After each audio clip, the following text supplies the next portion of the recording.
13장 47절 말씀인데요. 사도 바울과 바나바가 안디옥에서부터 파송을 받고 소아시아로 비시디아 지방에 있는 또 다른 안디옥이라는 그곳에서 복음을 전할 때 시편에 나오는 이 말씀을 이제 인용합니다. 우리 이 말씀을 함께 한 절인데 한 목소리로 봉독하도록 하겠습니다. 시작. 주께서 이같이 우리에게 명하시되 내가 너를 이방의 빛으로 삼아 너로 땅끝까지 구원하게 하리라 하셨느니라 하니. 짧은 말씀인데 이 말씀이 세 부분으로 나누어져 있다는 것을 알 수 있습니다. 처음에 한 부분은 뭐죠? 하나님께서 명령하셨다라는 것이죠. 그 하나님께서 그 명령을 어떻게 이루시냐 하면 그들을 이방의 빛으로 삼으셨다라는 것입니다. 그들이 이방의 빛으로 살아갈 때 어떤 결과를 맺게 하냐 하면 땅끝이 복음을 얻게 될 것이다 라는 말씀을 하는 거죠. 우리가 사도행전을 이렇게 쭉 1장부터 지금까지 읽어왔습니다. 이 말씀을 읽으면서 당연한 질문이 하나 우리의 마음에 떠오르는 것이 있는데 그게 뭐냐면 이들은 왜 복음을 전했을까라는 것입니다. 왜 이들은 복음을, 사실 이들이 처한 형편이나 이들의 상황이나 이 모든 것이 복음을 전할 수 있는 상황은 아니었잖아요. 그런데 계속해서 어려움이 있고 핍박이 있고 고향을 떠나야 되는 상황이 있고 새로운 곳으로 가고 새로운 사람을 만나는 그곳에서도 늘 계속 복음을 전하는 거예요. 왜 이들은 계속 복음을 전할까? 이런 질문을 하게 됩니다. 그리고 이 질문은 사실 오늘 살아가는 우리들에게도 동일하게 적용되어질 수 있는 그 질문이라고 생각합니다. 오늘 말씀을 짧게 세 가지 왜 이들은 복음을 전하게 되었을까라는 것들을 한번 찾아보려고 합니다. 첫 번째 말씀은 이겁니다. 그들이 복음을 전하게 된 것은 뭐냐면요. 이것이 하나님께서 그들에게 주신, 예수님께서 그들에게 주신 약속이라고 믿었기 때문에 그래요. 우리가 잘 아는 사도행전 1장 8절 말씀을 우리가 다시 한번 읽어보면 이렇죠. 오직 성령이 너에게 임하시면 너희가 권능을 받고 예루살렘과 온 유다와 사마리아와 땅끝까지 이르러 뭐라고요? 내 증인이 되리라 라는 말씀을 합니다. 이 말씀은 이제 누가복음부터 연결되는 말씀이고 모든 그 복음서의 끝에 예수님께서 제자들에게 명령하신 것입니다. 사도행전에서 이 말씀을, 그리고 오늘 본문에서도 마찬가지지만 가만히 읽어보면 이것이 명령이 아니에요. 마지막에 가서 뭐라고 얘기하냐면 내 증인이 되리라 라고 말씀하세요. 무슨 얘기냐면 그렇게 될 것이다 라고 얘기합니다. 복음이 그들 안에 들어가고 그리고 그들이 거듭나게 됩니다. 그리고 나서 성령님께서 그들에게 임하게 되고 그리고 그들은 어떤 사람이 되느냐? 예수 그리스도의 증인이 된다라는 것입니다. 그들의 명령이라고 생각했던 것이 사실은 하나님의 약속이었고 예언이었고 그것이 그대로 이루어지는 그런 것들을 보게 되는 것입니다. 이런 거죠. 사무엘이 하나님의 명령을 받고 다윗을 찾아가서 그에게 기름을 붓잖아요.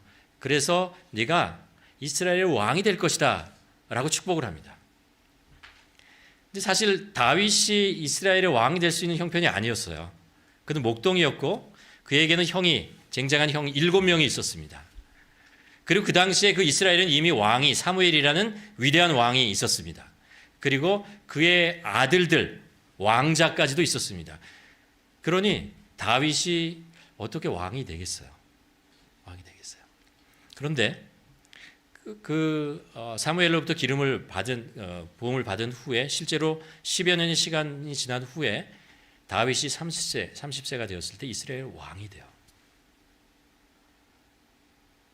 하나님께서 그에게 명령하신 것이 그대로 이루어지는 것을 보게 됩니다. 사실 그 10여 년의 시간 동안에 다윗이 굴곡이 있죠. 좋은 일도 있었고 힘들고 어려운 일이 있었지만 실제로 그런 일들이 일어납니다. 이스라엘 왕이 되었을 뿐만 아니라 이스라엘의 전 역사에서 기억되는 위대한 왕의 이름으로 남기게 되는 것을 볼 수 있습니다.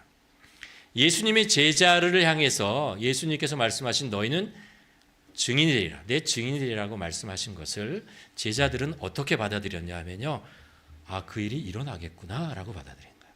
이게 믿음이죠. 명령을 가지고 아멘하는 것은 믿음이 아니에요. 그래서 내가 해내야 하는 그런 부담감과 책임감과 이런 것으로 받는 것이고, 그래서 그것을 복종해야 되겠다, 억지로라도 해내야겠다, 이런 생각을 가지게 됐는데, 실제로 제자들은 그렇게 생각했던 것이 아니었습니다. 아, 이런 일이 예수님께서 말씀하시는 것이니 이런 일이 내 삶 속에서 일어나겠구나라고 예상을 하고, 그리고 믿고 살았다는 것입니다. 그래서 그들의 삶이 증인의 삶으로 살아가게 된 것입니다.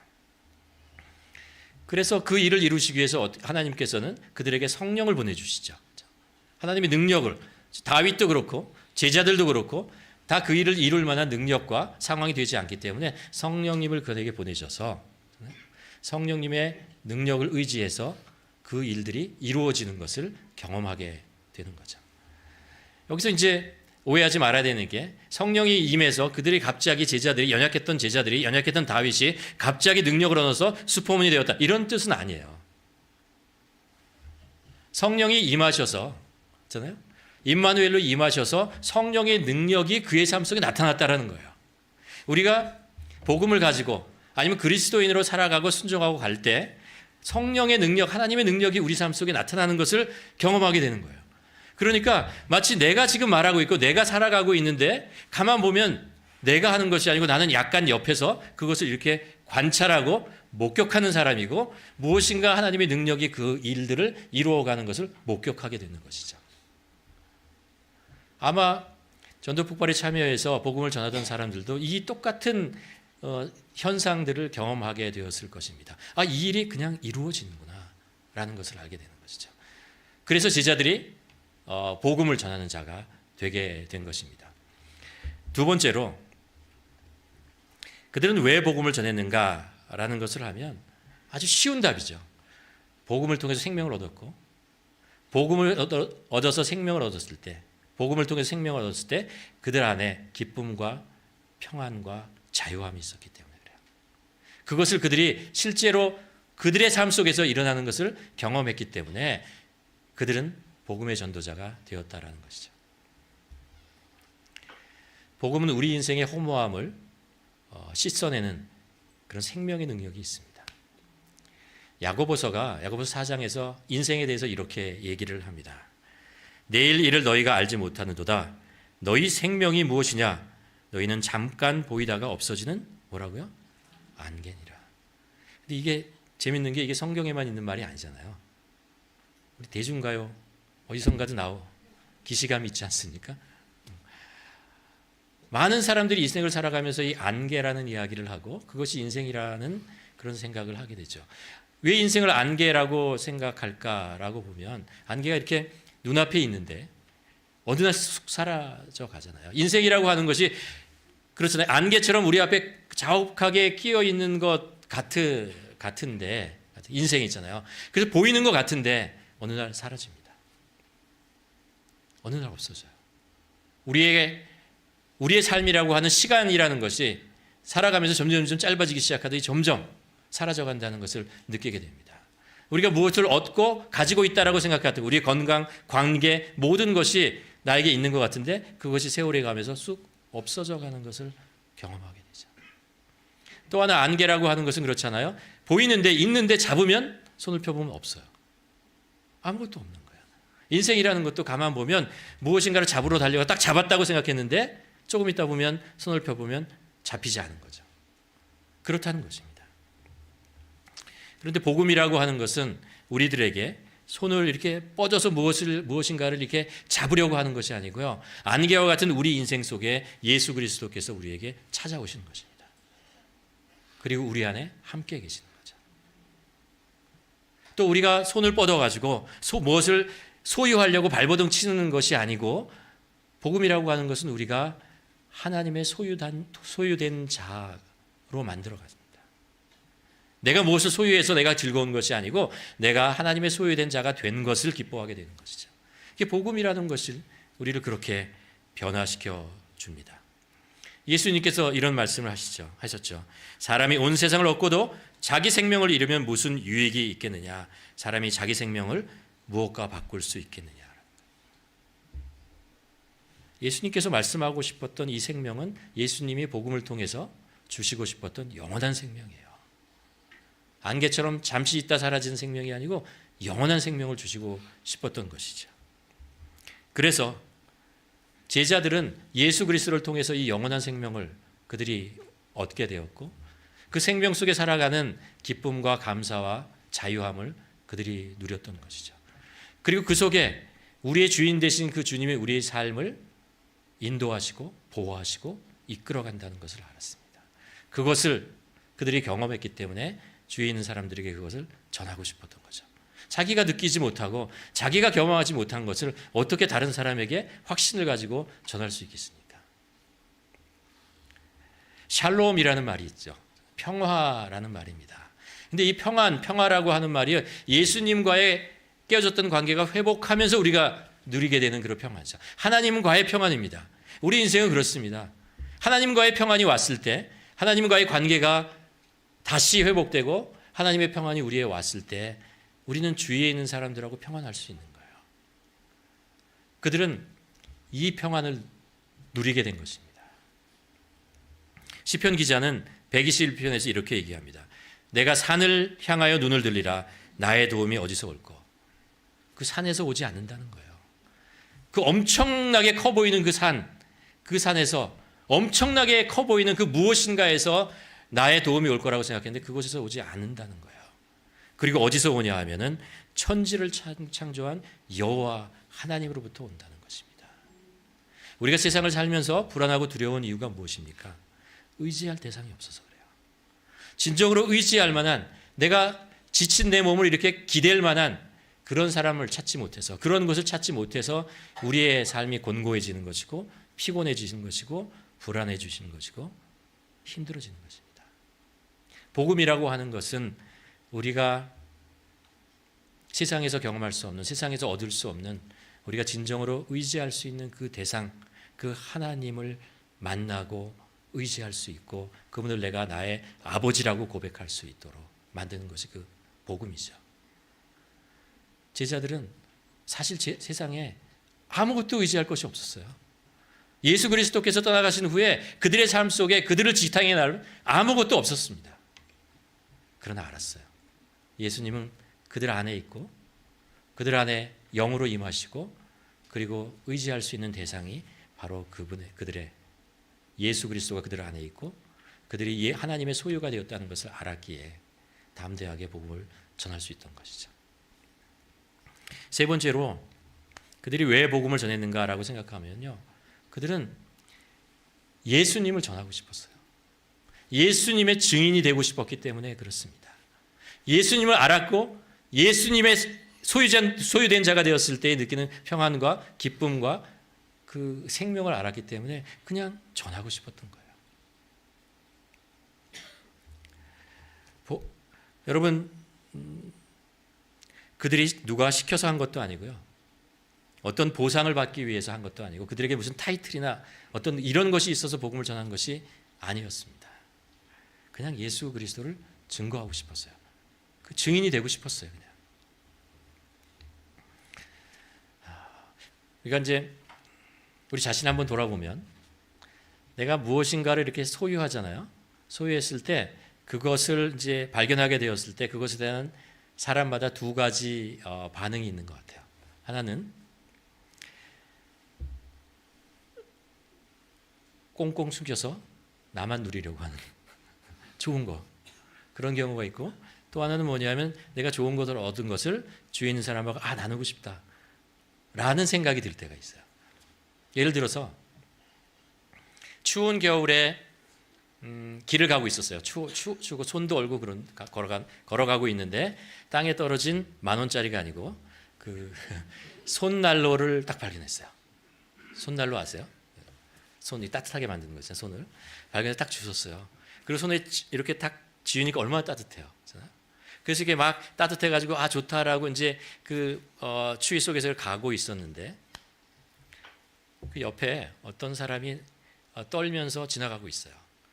그럼 이 사람에게 이 손난로를 줄까요, 안 줄까요? 안 주죠. 솔직하게 얘기하세요. 안 주잖아요. 왜냐하면 이거 주면 내가 추운데 그거 왜 주겠어요? 안 가. 근데 같은 그 추운 날 길을 가고 있는데 어떤 집을 지나게 되었어요. 불빛이 있고 따뜻해 보이는 그 집에 있었어요. 어떤 사람이 문을 열고 얘기를 하는 거예요. 여기 오세요. 여기 오면 따뜻해요. 거기 밖에 춥지요. 라고 초청을 해서 그렇구나 그러고 그 집안에 들어갔습니다. 난로가 있었고 그 집안 전체가 온기가 따뜻했습니다. 손만 따뜻한 게 아니고 온몸이 다 녹아내고 따뜻했습니다. 그렇게 정말 행복한데 창문을 이렇게 쳐다보니까 어떤 사람이 가고 있는 거예요. 길을. 추위에 떨면서 옷깃을 하고 벌벌 떨면서 가고 있는 것을 보았습니다. 그럼 이 사람이 어떻게 할까요? 쯔쯔쯔 이럴까요? 아니죠.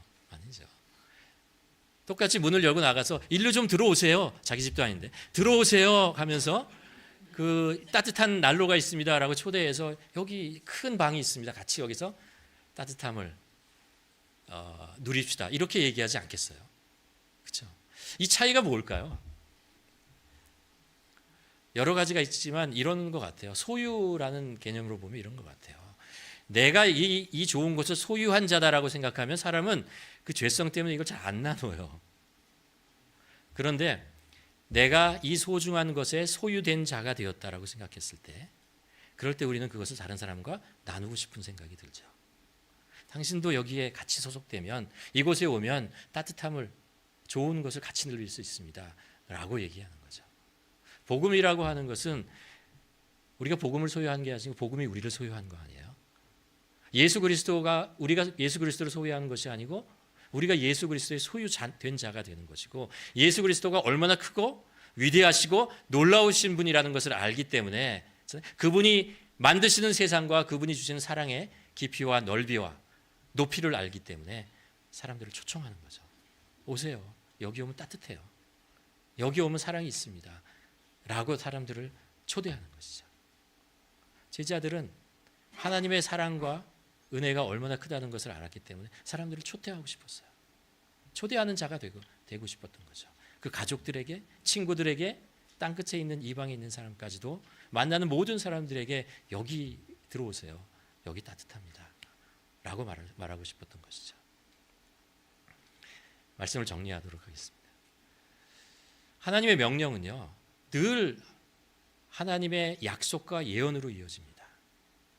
우리가 그것을 명령을 지키고 이루어내는 자로서의 그것을 우리에게 요구하는 것이 아니고 하나님께서 그것을 이룰 것이다 라는 마음을 주십니다. 하나님의 마음 속에 무슨 계획을 가지고 있는지 알게 하시는 것이죠. 그래서 그것을 명령으로 오지만 명령으로 받지 않고 하나님의 약속으로 받습니다. 그리고 그것이 내 삶 속에 이루어질 것이라는 것을 기대하게 되는 것이죠. 그리고 결과는 하나님의 축복으로 나타납니다. 하나님의 축복이 우리에게 임하게 되는 것이죠. 복음이라는 것도 제자들에게도 동일하게 이루어졌습니다. 복음이 그들에게 임했고 복음을 전하는 자라 되라고 했을 때 그들은 그것을 나를 복음을 전하는 자로 만드시겠구나 라는 것을 기대하고 소망하며 하나님 저도 주님을 증거하는 자가 되게 하여 주시옵소서 라고 얘기를 하는 것이죠. 여러분 우리들도 예수 그리스도를 전하는 기쁨과 감사가 있기를 원합니다. 정말로 예수 그리스도를 믿었을 때의 기쁨보다 예수 그리스도를 전하고 그것을 받아들이고 그 사람이 누리는 기쁨이 얼마나 나의 생명을 살리는지 모릅니다. 여러분 이번 주에 한번 한 주를 살아가시면서 한번 숙제 한번 하시길 바랍니다. 어떤 숙제냐면요. 혹시 여러분 주위에 추운 겨울을 지나고 있는 사람 있습니까? 혹시 힘들고 어려워 보이는 사람도 있습니까? 한번 초청하시길 바랍니다. 이곳으로 오세요. 여기에 들어오시면 따뜻해요. 라고 얘기했으면 좋겠습니다. 한번 식사에 초대해도 되고요. 대화를 해도 되고 기도를 해 주셔도 좋고요. 예수님을 전하셔도 좋습니다. 한번 그런 마음을 가지고 여기 오시면 따뜻해요. 이곳으로 들어오십시오. 라고 초청하는 한 주가 되기를 주님의 이름으로 축원합니다. 기도하시겠습니다. 이 시간에 우리 한번 기도했으면 좋겠습니다. 우리는 왜 복음을 전하는 자가 되기를 원하십니까? 왜 우리는 복음을 전하는 자가 되고 싶은데 그것이 그렇게 내 마음속에만 있지 내 말과 행동으로 이어지지 않습니까? 혹시 복음을 전하는 것이 어떤 강압적인 명령으로, 의무로, 책임으로만 느껴지지는 않으십니까? 그렇지 않습니다. 하나님의 명령은 늘 우리 삶 속에 이루어지는 축복으로 이루어집니다. 그리고 그것을 알 때 우리는 하나님이 우리에게 주신 명령이 우리의 삶 속을 향한 하나님의 축복의 약속이고 언약이라는 것을 우리는 알게 됩니다. 우리 함께 기도하며 주님, 저희가 예수 그리스도의 증인 되게 하여 주시옵소서. 그래서 우리의 주위에 있는 사람들에게 밝은 빛을 비치는 그런 빛을 비치는 사람이 되게 하여 주시옵소서. 그래서 우리가 가는 그곳이 주님의 빛으로 인해서 밝아지고 추웠던 그곳이 따뜻해지는, 생명이 없는 그곳에 새로운 생명이 살아나는 그런 것을 경험하고 축복하는 복의 통로가 되게 하여 주시옵소서. 함께 기도하시겠습니다.